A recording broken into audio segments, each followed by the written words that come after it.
गुणे निवृत्ती दास झाले होते गौरव गजानन महाराजांनी ब्राह्मण नाही शक्य नमस्कार परंतु तुम्ही तो मैशाची मूर्ती दुबळा आरती तसे भक्ती बोल तरी गंगा होती तरी शुक्रार तुझे तुम्ही श्रोते महादेवाची असणारी मूर्ती आणि बरं झालं लाईट गेली कारण मी हे नवीन मी काय कुठली शक्ती आतापर्यंत सांगितली नाही सहजपणे दंडवट करी आमच्या महाराज म्हणले सोबती कोणी नाही चला म्हणले सोबत आणि सोबत नाव दिलं तर असं म्हणले जसं जमन तसं सांगण्याचा प्रयत्न करू सेवा आहे कुठं चुकलं बुकलं तर माफ करा तुमचाच म्हणून एक त्या ठिकाणी हनुमंतराय असताना पाणी प्यायला सांगितलं कोणा झालेल्या ऋषीनं झालेल्या त्या तपस्वीनं मुक्ताबाईचा एक अभंग आहे बघा वरी भगवा झाला नामे अंतरी वश केला कामे आणि त्याला म्हणू नये साधू तो साधू नव्हताच परंतु वेश धारण केला कोणाचा महाराजाचा म्हणून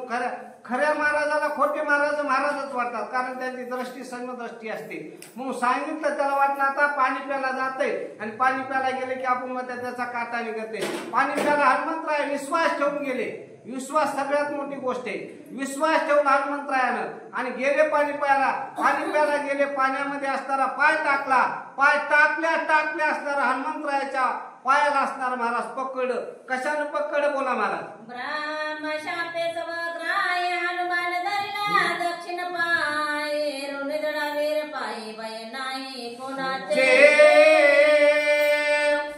आणि मग त्या ठिकाणी काय झालं म्हणजे हनुमंतरायानं पाय टाकला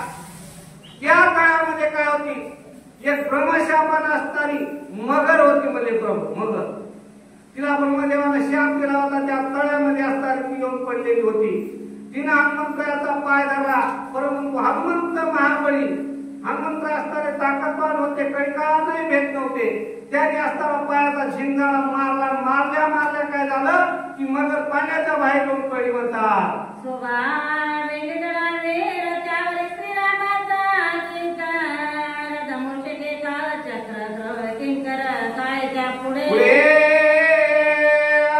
हनुमंतराय म्हणजे काय होते निद्रावीर होते शक्तिमान होते आणि त्याच्यात जगाचा मालक असणारा रामचंद्र त्या रामचंद्र प्रभूचे सेवक होते आणि जो माणूस देवाचा सेवक आहे देवाचा दास आहे त्याला काय हो कळी काळाची भीती नाही पण या मंदिराची भीती असेल का म्हणजे बोला श्रीराम नामे पुकार पाया पंडिता सत्वार कडे पडले वेद उत्तर दिव्य शरीर लागले काय झालं म्हणले हनुमंतरायानं पाय असा झिंजाळ्या म्हणले झिंजाळ्या तिची मगर होती म्हणले ती बाहेर पडली आणि दिव्य असणार तिला रूप धारण झालं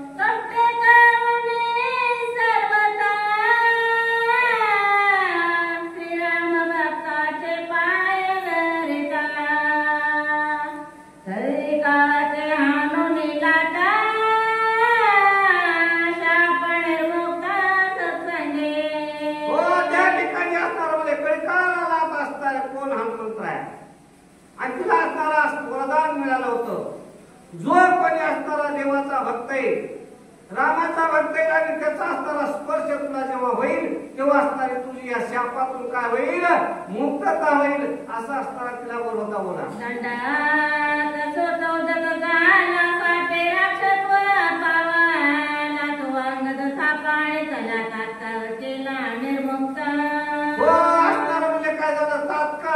तिला काहीतरी मुक्ती देईल बरं काय म्हणजे तिच्या असणारी जी मगर होती त्या मगरीच्या वेशातून असणारी तिची मुक्तता झाली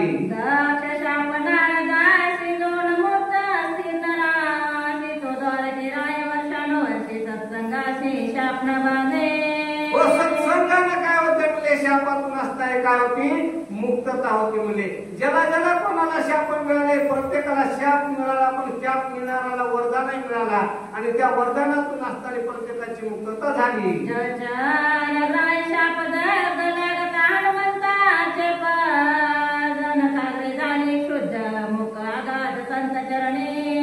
हो त्या ठिकाणी म्हणजे काय झालं त्या जळचराला त्या मगरीला असणारा काय झाला पायाचा स्पर्श झाला आणि पायाचा स्पर्श झाला तिची असणारी शापातून मुक्तता झाली दिव्य असणारं रूप धारण झालं आणि ती असणारी हनुमंताच्या चरणी लागली म्हणतात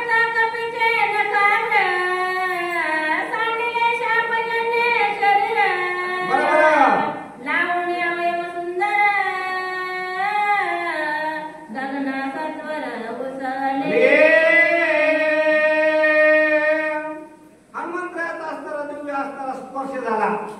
आणि स्पर्श झाल्या झाल्या काय झालं म्हणजे तिला असणारं दिव्य रूप असणारं धारण झालं.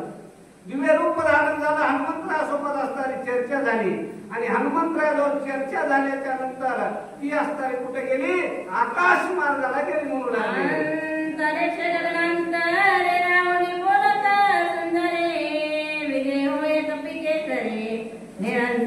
राम प्रेमे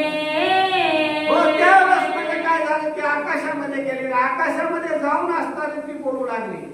खाली पृथ्वीवर बोलली नाही. काय म्हणाली हनुमंतरायाला? हे हनुमंता तू असणारा काय होशील? अखंड असणार विजयी होशील अशी असणारी ती मगल म्हणजे दिव्य तिला रूप प्राप्त झालेलं होतं अशी ती स्त्री हनुमंतरायाला बोलू लागली.